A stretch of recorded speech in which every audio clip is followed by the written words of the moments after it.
Hey everyone, Jill Chacha here from Well That's Interesting, and I am absolutely thrilled to tell you about Spotify for podcasters. I use it, I love it, and it all started by downloading the free Spotify for Podcasters app, which has all the tools you need in one place to record and edit your masterpiece of a podcast. Spotify for Podcasters also distributes your show to all major platforms, so when you hit publish, your episodes will stream not only on Spotify, but I'm talking about the Apples, the Googles, Stitcher, Good Pods, the other ones. You get the idea. And you can monetize your podcast with no minimum listenership required. You could also set up monthly subscriptions and record ads just like this one. So what are you waiting for? Download Spotify for Podcasters today and start changing the world. Oh, and please, stay interesting.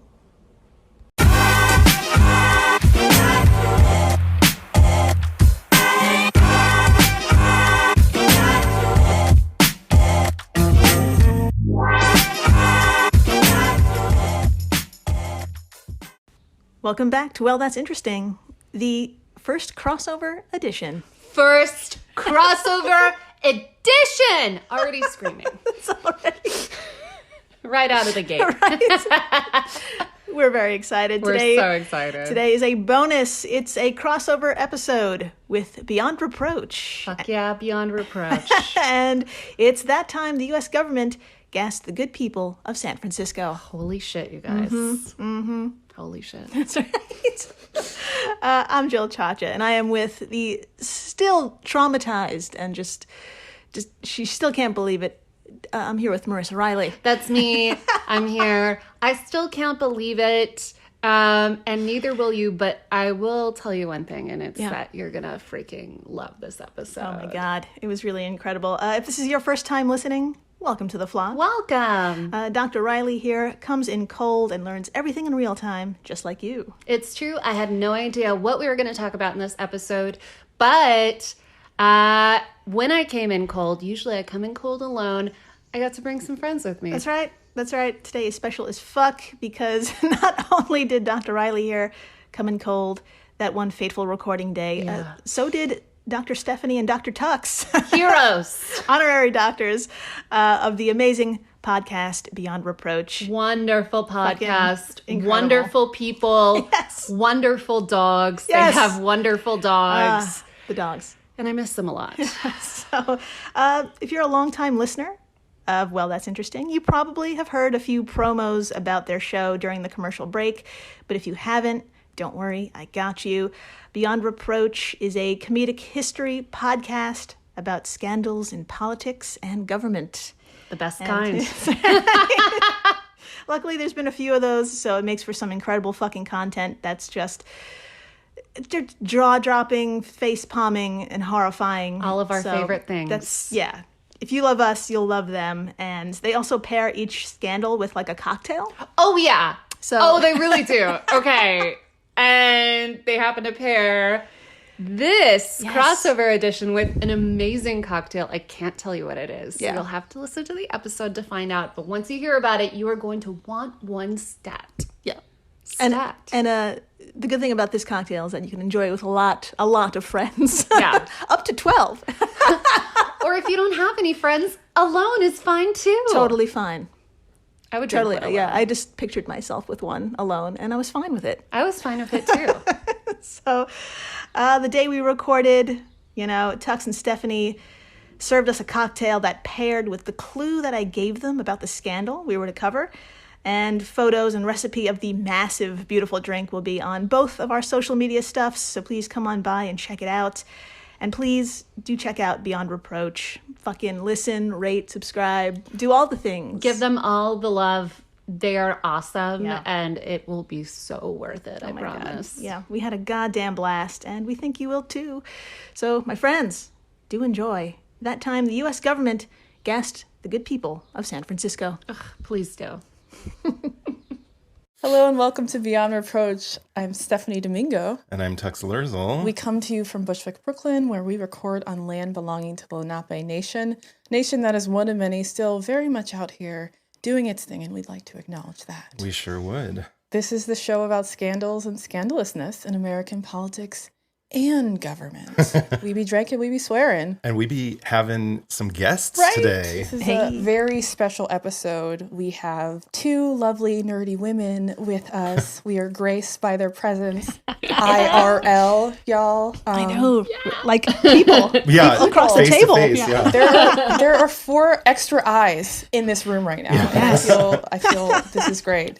So we have the host of Well, That's Interesting podcast. We have Jill Cha-Cha. Hello. And Marissa Riley. Hi. They host a comedy, science-y show for people who like to learn weird shit. That's right. That is right. Real weird. Real weird. Learn weird shit. That's right. You've probably heard their promo. Their show is incredible. Definitely check them out. You're welcome, everyone. Oh, Yes. This is going to be great. You know what? Thank you for having us on. Yeah. Yes. This is incredible. We're Y'all so are excited amazing. to have you here. So good to be here. So excited to imbibe and talk about really weird, awful shit. Yeah. Yes, yeah. So today we are drinking, you're going to be telling us a story Yeah. from California in That's the right. 1950s. So I decided this was the perfect time to kind of go back and revisit tiki cocktails. Yes. Oh my God. We first discussed tiki, like the history of tiki cocktails in episode 21, South Pacific Sadness. Every time we drink, every time we drink like a fruity, delicious cocktail, some awful thing is about to unfold. Yeah, So I always tell the worst stories Yeah. with the fruitiest, most delightful cocktails. It's like a trick. Like I feel like I have PTSD when Yeah. I see fruity things. I'm like, what have you done? Yeah. What are you gonna tell me about? That episode was about the overthrow of the Hawaiian monarchy. Oh, yeah. Yeah. My God. Yeah, that's a rough one. That's You need not a fruity good. drink for that one. And we paired it with 2 different versions of Mai Tai. There's like an older sort of original version and then the more sort of current contemporary version that everyone knows today.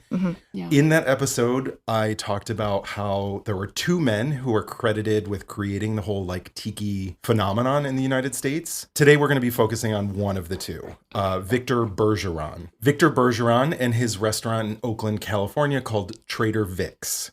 We're going to be talking about a communal punch bowl cocktail called the Scorpion Bowl. According to Bergeron's 1946 book, Trader Vic's Book of Food and Drink, he was inspired to create this cocktail in the late 1930s after going on a trip to Honolulu. While he was there, he went to a luau and he was served a cup of a traditional Hawaiian punch called a scorpion.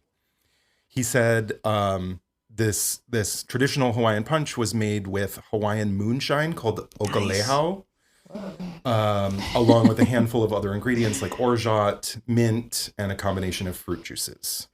He especially loved the fact that it was served in a big communal punch bowl, and they were like, I guess, dipping it out in hollowed out coconuts. You would like drink it out of a hollowed out coconut. So he was really impressed with the way the punch was being served, was really excited about it, and he got inspired and decided to go back to Oakland and try and recreate this, what he believed was a traditional Hawaiian punch, but he used rum instead of okalehau because he couldn't get it in the U.S. Fair. The only problem with this story is that there's no such traditional Hawaiian punch as Scorpion. It did not, there never was a traditional Hawaiian punch called a Scorpion. What? Yeah, That's so American. Yeah. Just make it up and sell it. Yeah. So this cocktail historian went back and was trying to like verify this story because he read it in Vic Bergeron's book. It was like, he says that this is what happened. I got to figure it out. He dug back through like old bar menus in Hawaii, recipe books, people's like diaries, letters, travel memoirs, all sorts of things. There was never any mention of a punch called the Scorpion. Incredible. Just when he was about to be like, okay, so Trader Vic is full of fucking shit. Yeah. He's a complete liar. He actually found a reference to it in a gossip column from 1938. And this column even sort of gave the recipe for the punch. So he stole it. But what it was really going on, there was a but, and it was a big but.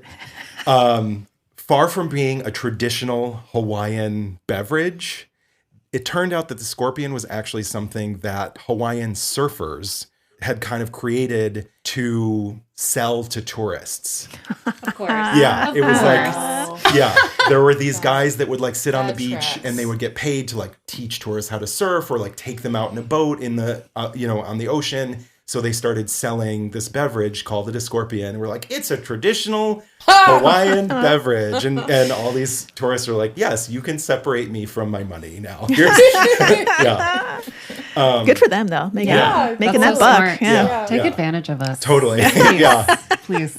So whether Vic Bergeron knew that it was a fake or he was fooled or he totally was like, that's not authentic, but nobody has to know. We don't know that, but we do know that he took this back to Oakland and it became sort of an instant classic in tiki culture. Wow. And now it's served in tiki bars around the world. The recipe that we're drinking today was published in his book in Oakland in 1946. What? Which also might be why it became such an instant classic, because this was just as all these GIs were coming back from the South Pacific and were really into all this like tropical islandy stuff. Yeah. And that's when the west coast of the US kind of got whipped up into this like tiki frenzy.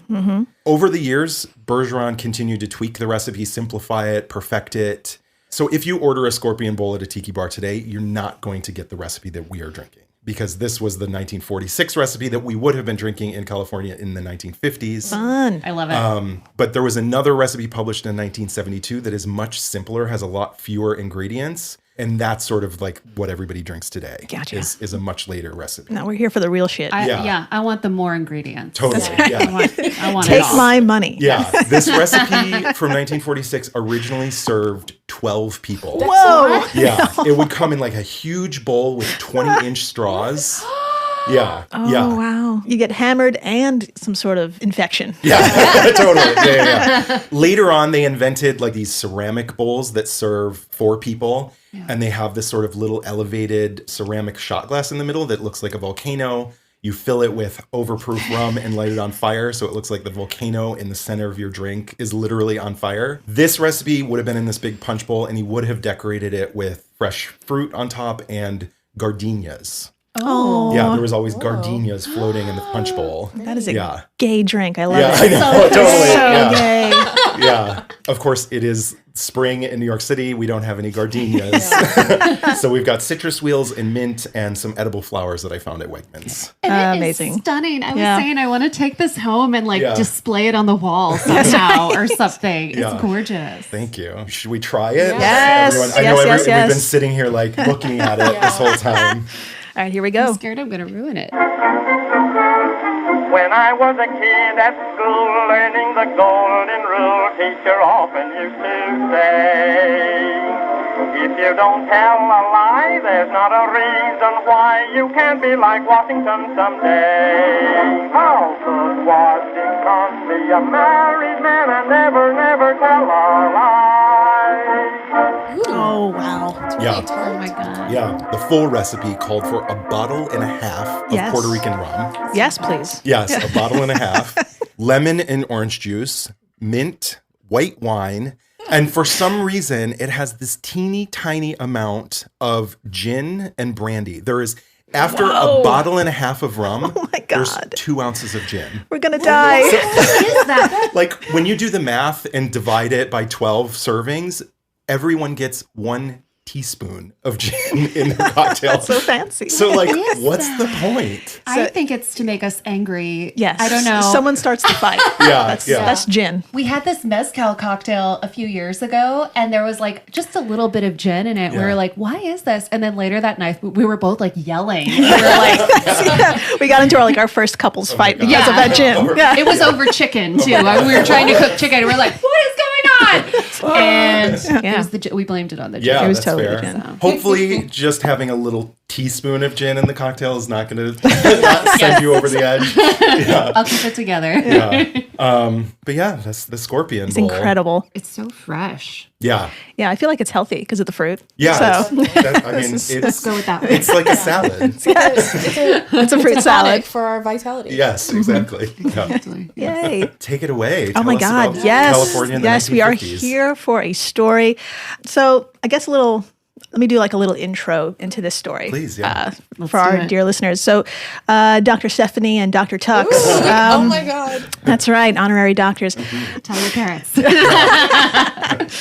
Yeah, y'all reached out to us after listening to a previous episode of Well, That's Interesting, episode 056. So if folks out there haven't had a listen, please do. It's a bonkers fucking story that involves everything from terrible disguises to the Church of Scientology acting as a whistleblower. It was a good time. That's how crazy the story is. Scientology looks good in that story.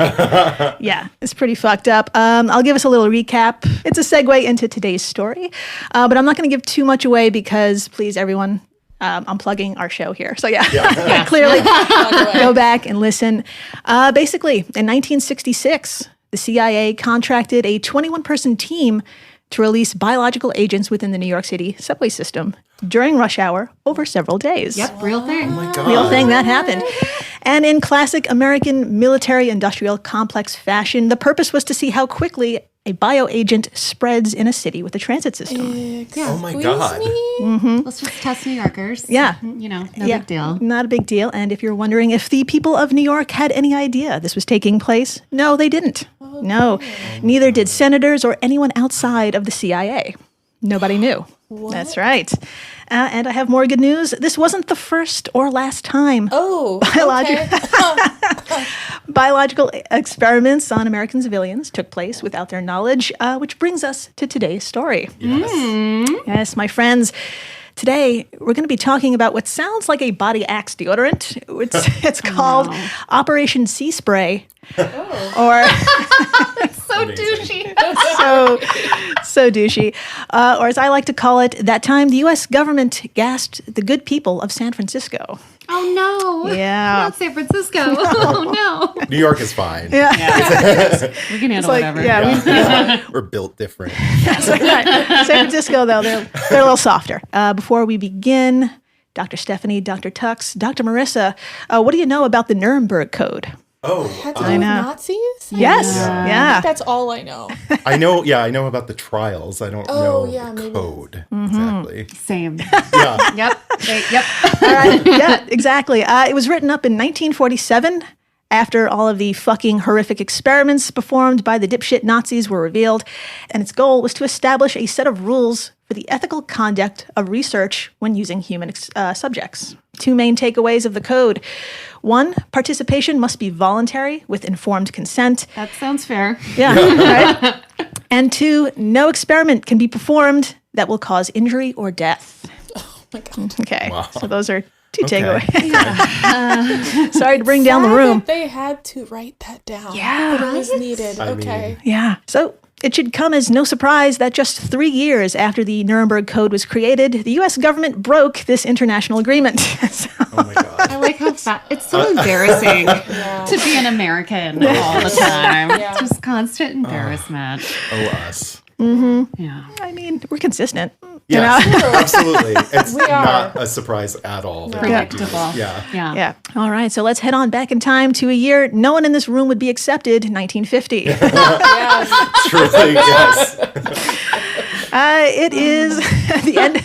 It's the end of September 20th to be exact, and we're 2 miles off the coast of the beautiful city of San Francisco. We're standing on the deck of a U.S. Navy minesweeper, Oh, dear. which will, for the next 6 days, yes, you heard me, 6 days, will be releasing the bacteria Serratia. Yeah, Serratia from giant hoses, producing a kind of bacterial fog that will easily meld with the city's famous mist.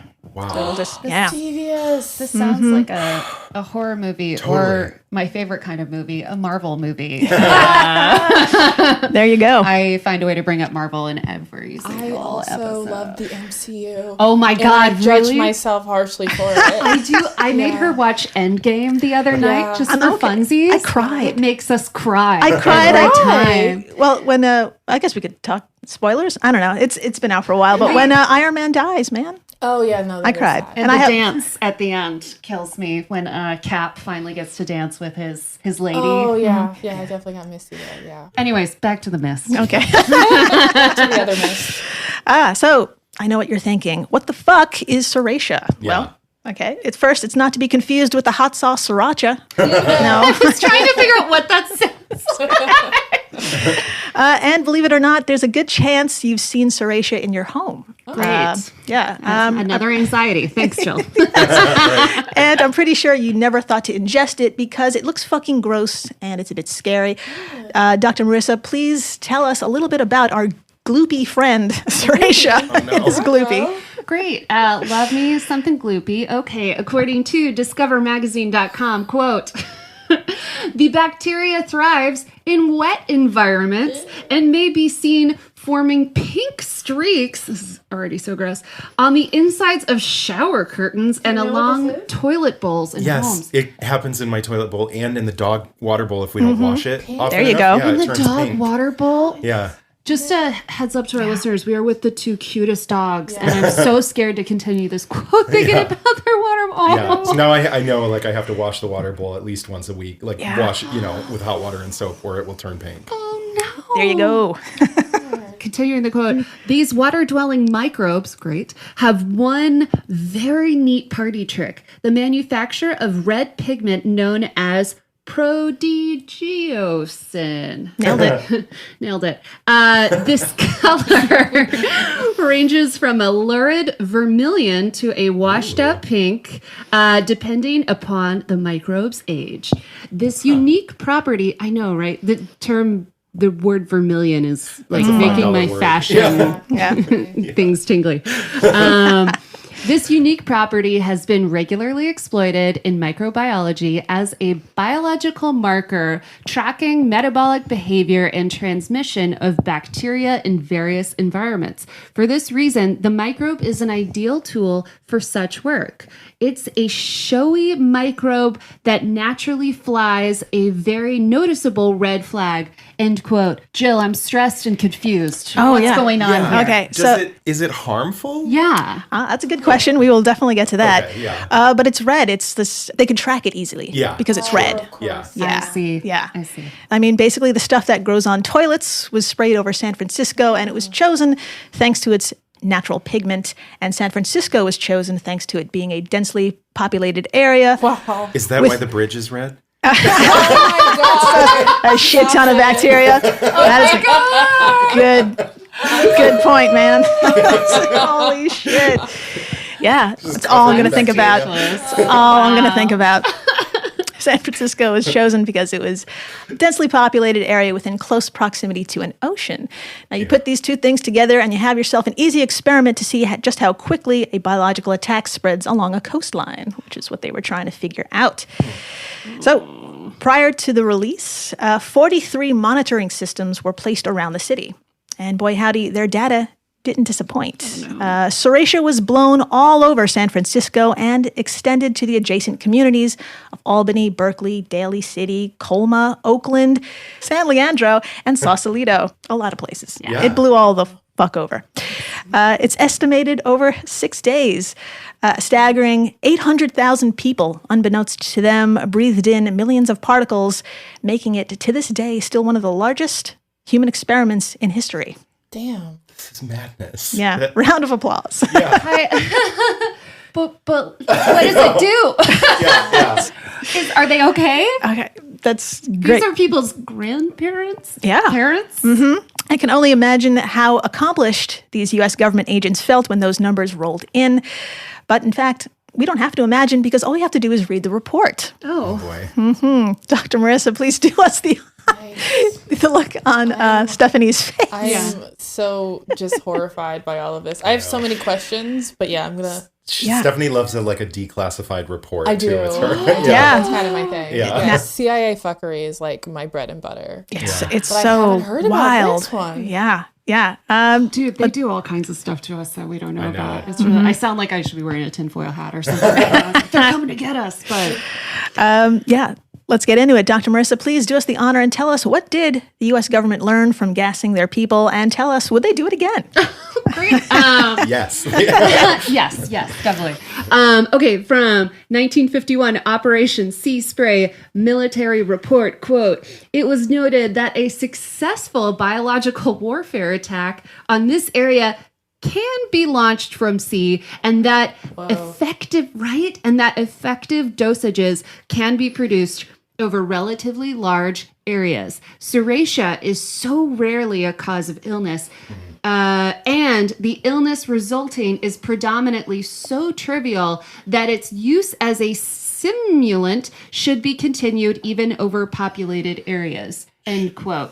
What is this? Continued. Should be. What is a stimulant? Like maybe it can be used to spread Simulate an attack, I guess. Simulate. Yeah, I guess. Yeah. I'm thinking. Yeah. Like to simulate a more dangerous Yeah. Just keep it biological going. weapon. Wow.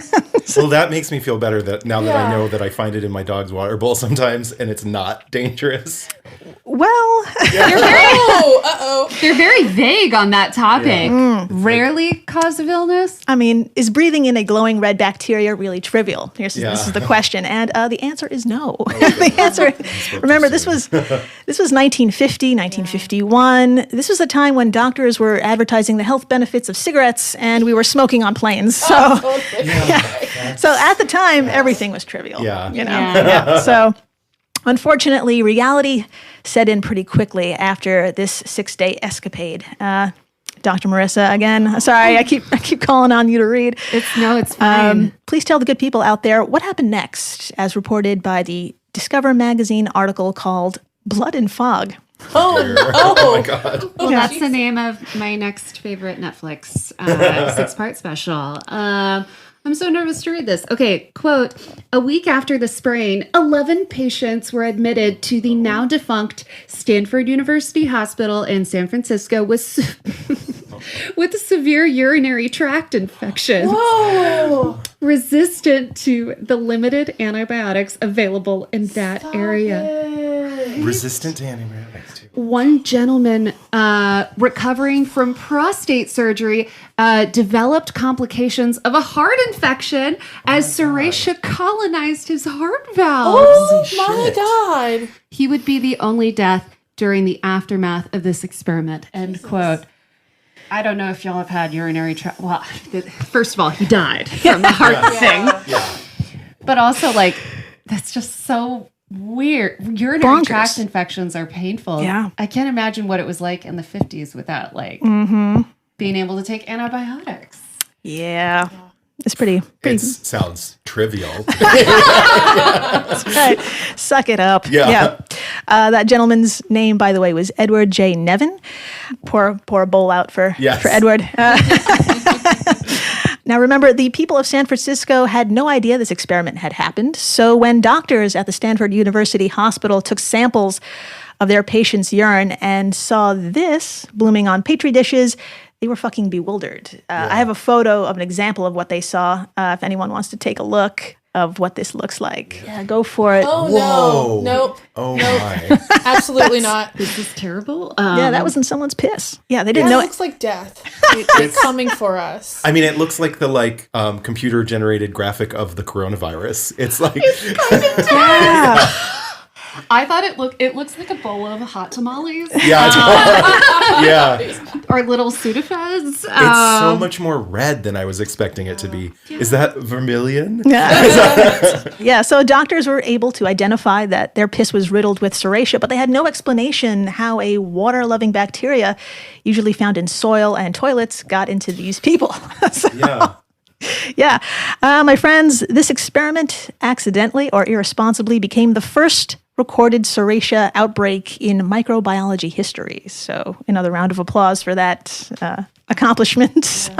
American ingenuity. Yeah. Now, if you're wondering how this all came to light, please listen to episode 056 of Well, That's Interesting. I know, another shameless plug, I'm sorry. But I'll give you a super brief summary as to how we all know about this now. For some bewildering, unknown reason, the Church of Scientology requested a FOIA report, which exposed the New York City experiment. Okay. And that story got leaked to the press, which led to a U.S. Senate subcommittee hearing in 1977, where all the tea was spilled. Not only was Operation Sea Spray revealed and who was behind the New York City bioagent thing, perhaps the most disturbing of all what was revealed, the CIA admitted between 1949 and 1969, in just 20 years, Open-air tests of biological agents were conducted 239 times. Jesus. 239 times. Wait, Yeah. did they say where? Great question.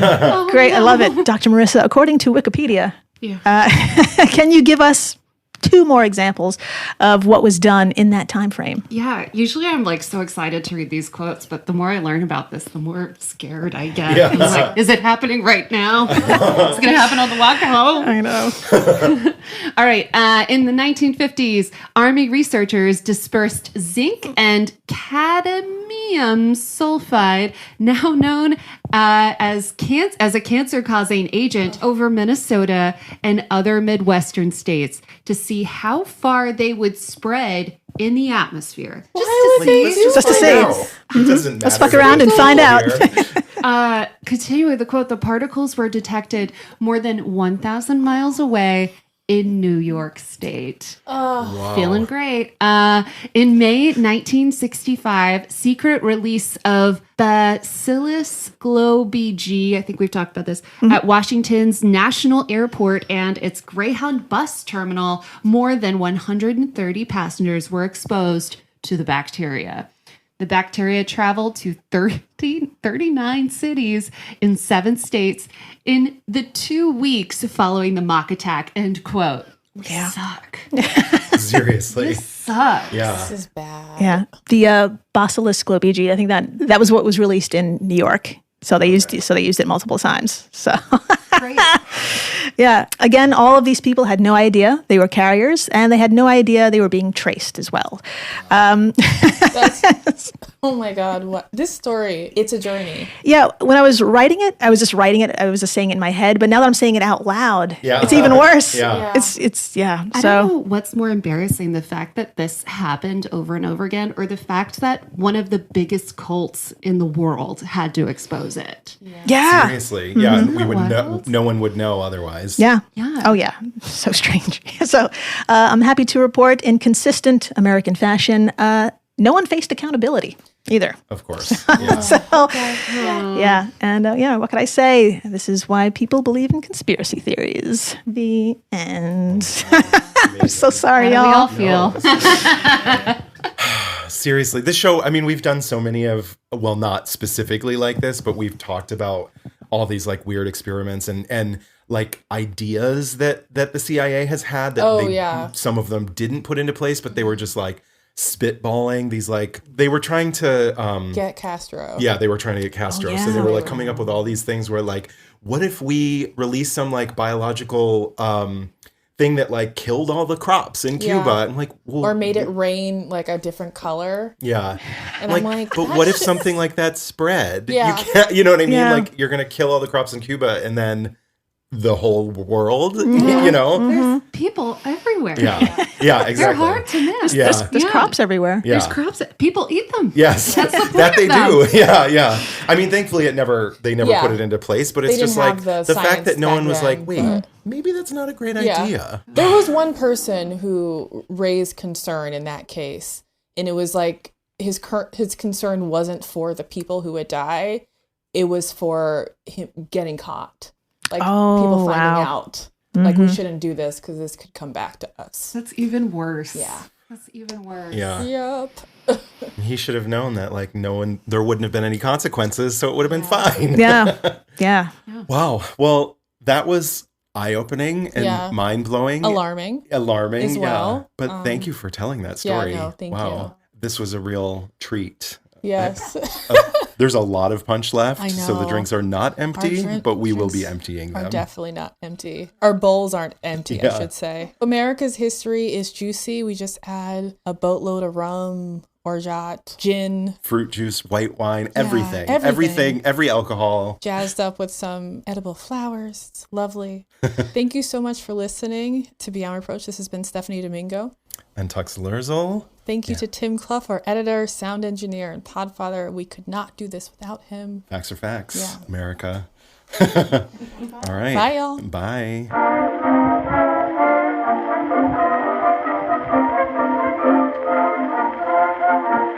Beyond Reproach is proudly recorded in Bushwick, Brooklyn, on land belonging to the Lenape Nation. Please note we are not historians. We are just a couple of drunks who never shut up and love history. Full list of all source information can be found in the show notes on our website. Please take a moment to rate, review, and subscribe. Written reviews are especially important. If you like us, please do one of two things. Leave us a review on Apple Podcasts, or send this episode to a friend, family member, or someone who you think would be into it.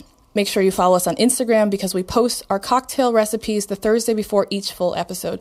Please drink along with us if you are not driving. We also have a shop on beyondreproachpod.com. Get your merch, brand yourselves. We have exclusive content on Patreon where you can directly support the production of our show.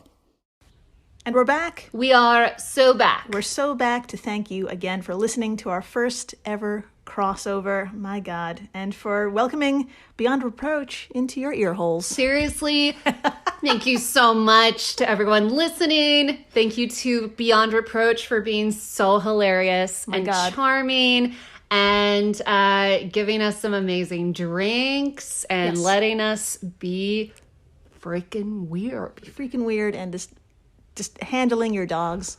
Yeah. I Thank took you. so many pictures of your dogs. Oh, we have to put that on our should, social media definitely. too. Oh my God. So again, check them out and please stay interesting. Please do.